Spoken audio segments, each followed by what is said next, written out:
Chapter 6. Combining the old perception of eternity with the new.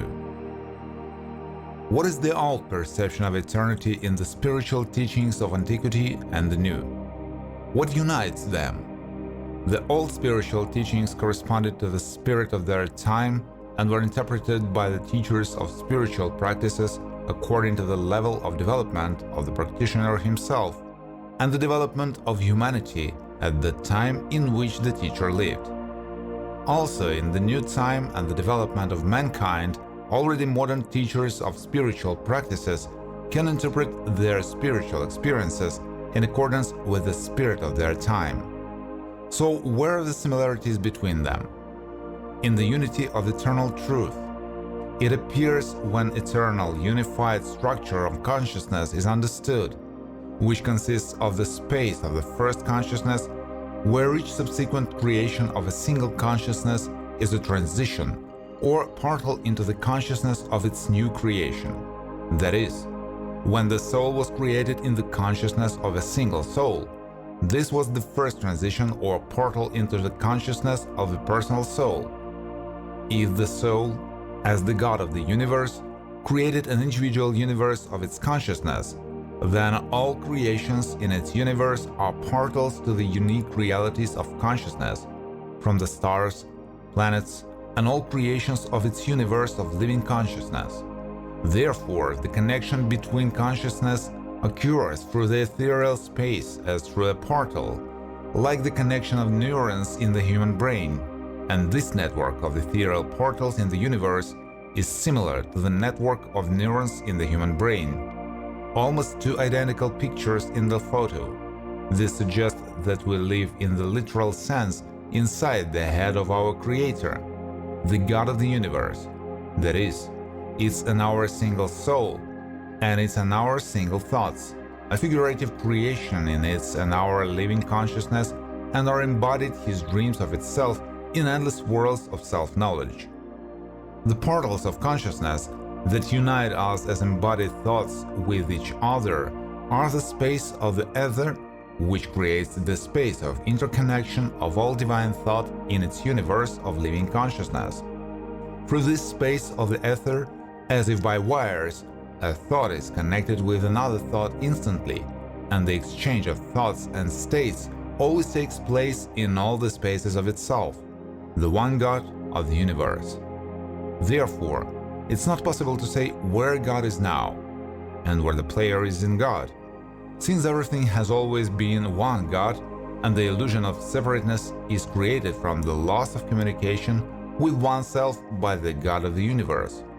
When the connection is again established, then the illusion of separateness dissolves in an instant, when you again become aware of yourself at every point of your consciousness in the images of your infinite characters, simultaneously at once and everywhere, and flying in your astral body through your space of the universe of your living consciousness, is also an illusion, since you are always everywhere at every point of your divine consciousness, an apparent flight.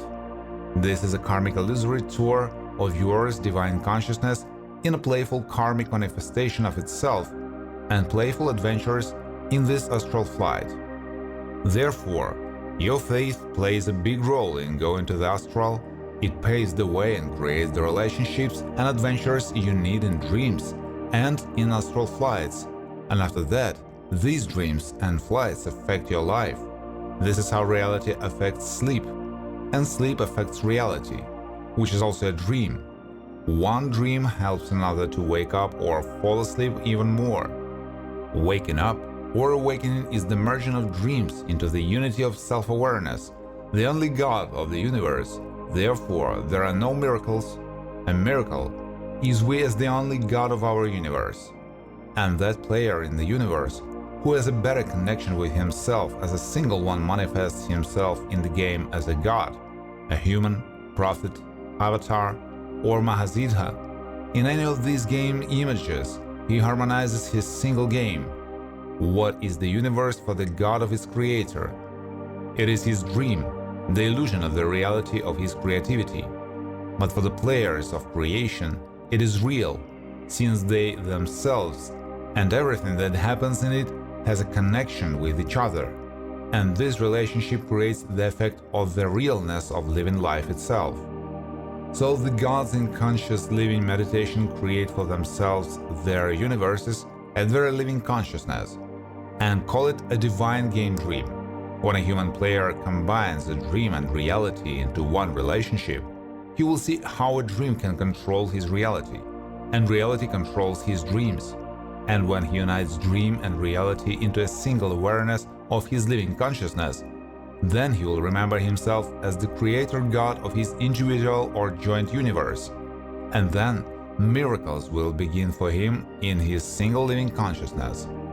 Therefore, having understood this, the awakened one is the one who went out or woke up from under the power of an individual game dream of a person into a dream of himself as the God of the universe, and then into the dream of the God of eternity, to the state of nirvana, where the dreams of a single consciousness have not yet been born.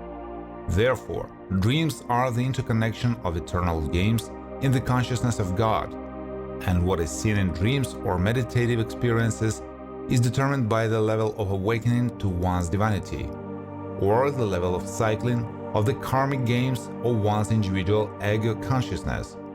One and the other is a reminder to yourself about the current situation in one's own game with yourself, and the possibility of correct conclusions coming from one's dreams and meditative spiritual experiences. Where is your game or spiritual practice going? In awakening to yourself, or in an even stronger karmic falling asleep from yourself alone? When dream and reality unite in the goal of awakening, then you will know yourself as one, and you will work miracles in your already unified consciousness. The sleepers will rightfully call you a God human. So the dream will end, you're awakening to yourself as one. Those who sleep further will sleep comfortably, being in personal ego's dreams of their consciousness. Being in a karmic conclusion, according to their faith will sing day and night, a lullaby for the ego consciousness that everything is fine and you're on the right way. This is how thousands of incarnations will pass until the spirit explodes and stops the humming of the lullaby of its own faith and breaks the grease of conclusions in itself. And only then will there be a real beginning of the path to yourself alone. In the meantime, sleep, loving each other, everything is fine with you, don't let anyone destroy your sleep, because it's sacred. So many slept before us, and everything was fine with them in life. And we will have and don't interfere with sleep at all. Good night. So the ego consciousness sings the lullaby to yourself, postponing for an indefinite period the inevitable knowledge of yourself as a God. But since there is free will to fall asleep and wake up, no one forcibly torments anyone with eternal truth. Everything comes to the sleeper in its own karmic time.